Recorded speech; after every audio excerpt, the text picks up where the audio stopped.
contatos de mortos e vivos que tinham evidências físicas. Então, o que seriam as evidências?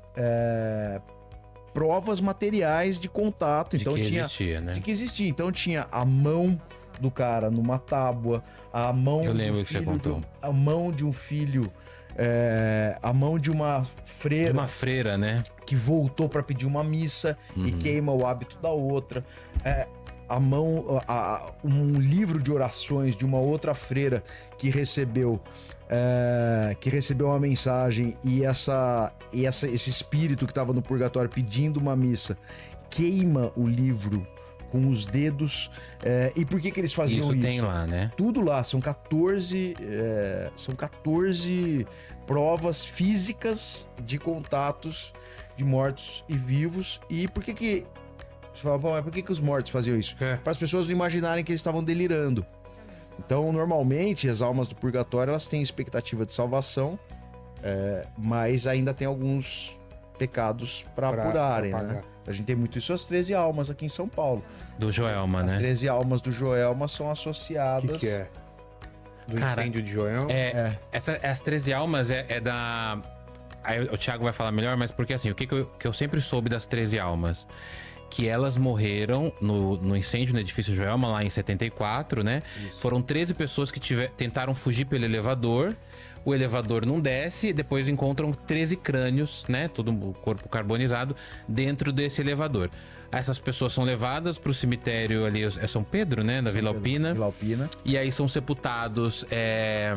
uma do lado da outra e vira um santuário. Essa é a história que eu sei. Isso. Só que parece que não é bem assim. Na verdade, na verdade, o que aconteceu? Passa lá 30 dias depois do incêndio do Joelma, que foi 1º de fevereiro de 74, e fica um mês lá, ninguém reclama os corpos.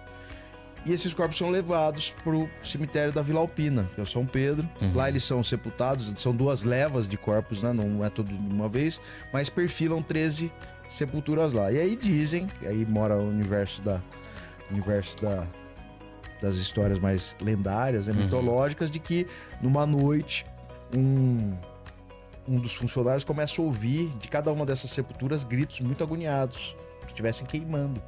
E ele intuitivamente joga água nessas sepulturas, elas vão esfriando e o silêncio também vai sendo alcançado a partir de cada uma dessas sepulturas. Essa história eclode lá, né? Vira uma história lá do bairro. Mas essa história, antes de você ir além, mas essa história não é só uma história do bairro, porque isso passava na televisão na época de Domingo Passou, Legal. Eles iam lá entrevistar os coveiros, os sepultadores, era uma coisa... Essa é uma das histórias mais conhecidas de São Paulo. Né? Então, exatamente. E, sem dúvida, virou um monte de programa, apareceu. Porque eu lembro que quando eu fui lá pra gravar, eu lembro que o sepultador, ele que sepultou as 13 almas, ele tava lá no dia. Só que ele tá lá ainda, né? E ele falou, chegaram 13 crânios e tal. Parecia que ele não queria falar, mas é porque eu acho que muita gente vai perguntar.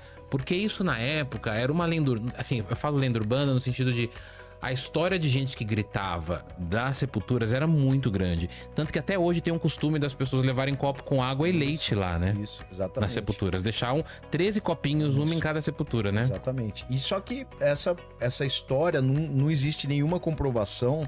Ao contrário, só morreu uma senhora, que era sensorista.